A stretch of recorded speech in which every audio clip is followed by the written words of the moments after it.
let's talk about the most secretive and inquisitorial sect of the Adeptus Astartes. The Grey Knights are the secret chaos-demolishing Space Marine chapter, basically the Men in Black, but for the ruinous powers. And each one is a psyker. They have links to the oldest parts of the Inquisition and are found on the moon of Saturn called Titan, which is also the Inquisition's head planet. Although they are few and far between, Grey Knights are found around the galaxy as independent forces that operate at full efficiency, being devoted and incorruptible. I also made this video for myself, that's right. This one's on me. I just wanted to talk about the Grey Knights because I think they're neat. But I usually do take video requests on things that you guys want me to do, so if you have a request, you should put it down in the comments and maybe I'll cover it in a later video. And with that, on to the main content of this video. The Grey Knights were made to be a specialized mighty weapon against the warp. They are specialized because of how much a threat the forces of chaos are to the rest of the universe, with even the Imperium briefly allying itself with the Lights of Necrons and Eldari during the fall of Cadia and subsequent revival of Rebute Guilliman.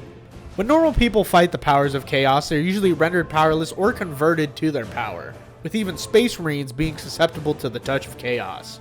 This became increasingly obvious to the Emperor of Mankind during the Horus Heresy, and with the help of his good buddy Malcador the Sigillite, he started cooking and making a Space Marine chapter that would serve as a hammer against chaos.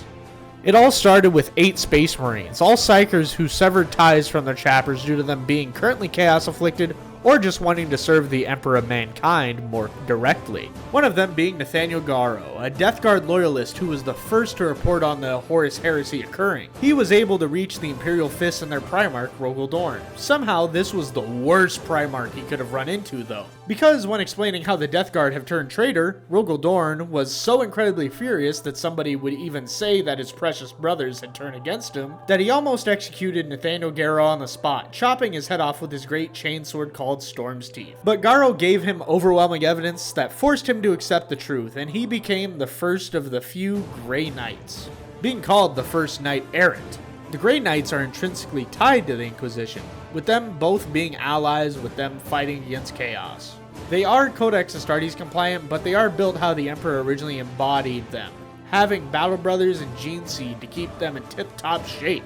Although they are extraordinarily pure of heart and resistant to corruption, no Grey Knight has ever fallen to the taint of chaos. They are so steadfast and holy that if every faction wasn't evil in their own way, they would probably be White Knights. But sadly, sometimes they kill people and bathe in their blood to cleanse themselves of chaos corruption, or purge hive cities full of people, getting rid of everybody and just having a fresh start. So yeah, that's why they're Grey Knights. The Fortress Monastery on Titan is far underneath layers of rocks and has technologies to keep it shrouded and evade detection.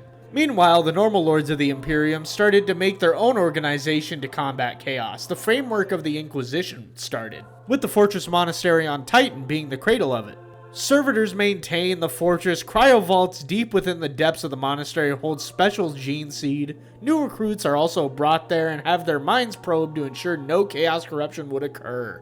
All new recruits are also given new names to showcase their new status as Grey Knights, abandoning their old life and becoming fully dedicated to the duty of protecting mankind against chaos. They also check if Grey Knights are subscribed to my YouTube channel because, you know, only the real ones get in. When the Horus Heresy ended and the traitors lost and went into the Eye of Terror, the Grey Knights were still cooking, knowledge and mastery over the warp as well as their own fighting prowess, with all of the issue of the second founding of Space Marines being skirted because they were only known by the Inquisition at the time. They just chilled and were asked to deal with a few demon incursions while the Imperium was still rebuilding. Well, you know, besides the warp storms that shut off humanity for a little bit during the Rage of Goge Vandire and a few other things, like them spanking Angron on Armageddon a good few times. In the modern day of the 41st and 42nd millennium, the Grey Knights continue to be the best equipped and most secretive chapter. They have a control over the warp and manipulate it, with them being able to have a deep understanding of it, with them being able to comprehend everything and not fear anything that comes from it. The Grey Knights are used to contain the powers of the warp and have their own special Nemesis Force weapons. The risk of chaos corruption is too great for them, so instead of helping somebody, they will just execute them or just get their brains picked with telepathic scouring. Space Marines are given forget-me-nots, so they can have their minds wiped and maintain secrecy for the Grey Knights, with other Space Marines putting oaths on their Primarch to keep the Grey Knights secret. On my dead Primarch, I swear. That's awesome. Usually, Grey Knights go out to the greater universe in single squadrons with an Inquisitor for small fights. When a larger Chaos incursion happens, about 20 Grey Knights accompanied with a Captain or Grandmaster with tactical squadrons being brought in to have a landing ground safe before others teleport down in Terminator suits to banish any sort of demonic infestation, come down to purge everything. They create a psychic choir with all the Space Marines holding hands and singing in tandem, making an audible chance to repel any demon presence, and banishing them from the physical universe. I know this isn't lore accurate, but all I can think of is a bunch of Grey Knights sitting around a Christmas tree singing Bahu Dores from the Grinch Stole Christmas. Although the Grey Knights are some of the most powerful combatants the Imperium has, there is an issue with them. They can't really be mass-produced. It takes a ridiculous amount of time to train and search for someone who cannot be Chaos corrupted.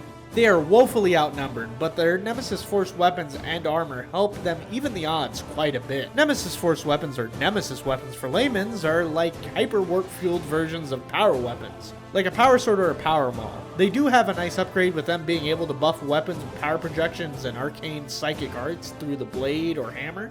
They are only melee weapons and have devastatingly lethal strikes, almost as lethal as it would be to use your credit card to buy one of these thingamajigs. These are also extraordinarily difficult to manufacture due to its abilities to unleash psychic strikes on its foes, with all of them being mastercrafted. Nemesis weapons come in all flavors, shapes, and sizes, but not colors, which include the Demon Hammer, which acts functionally like a Thunder Hammer with some destruction magic to give it a bit more of a kick when it caves in the skull of a demon. The Doom Fists are a power fist that can crush a man with its grip and are usually found on those stupid-looking baby carriers. Haha, look at it. Look at it. Falchions are short dual swords that can turn an enemy into There are many more, including staves and greatswords, that the likes of the Grey Knights use to dispatch their enemies. Just know that all of them are cool and glow blue. The current chapter master of the Grey Knights is an absolute unit of an Astartes named Kaldor Drago. Kaldor Drago was a pretty alright Grey Knight, and he fought a wacky demon prince which he landed the death blow to. It just so happened to be a Lord of Change that told him that if he were to set foot on the world again, him and his allies would be damned for 10 millennia. He then became the supreme Grandmaster of the Grey Knights. He then got a call that he would have to get over and kill the Lord of Change who cursed him on the same planet and was dragged into the warp while killing the Chaos Prince. That's why you don't ignore curses.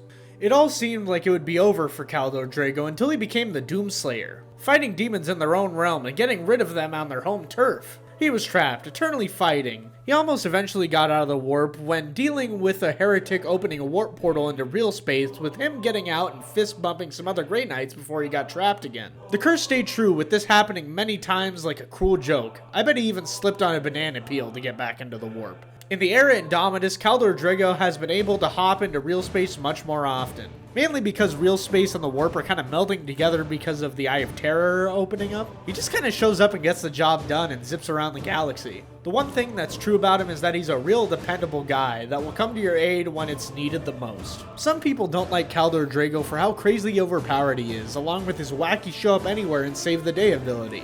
He acts like he was a demon prince of the Emperor and has a really weird characterization to 40k, with him just being too cool to die with no exact subtlety. Now I know greater 40k isn't exact subtle, but he just is what he is. Damn the theming of everything else. I like him. Not only because he makes people mad, but I think he's very cute and handsome.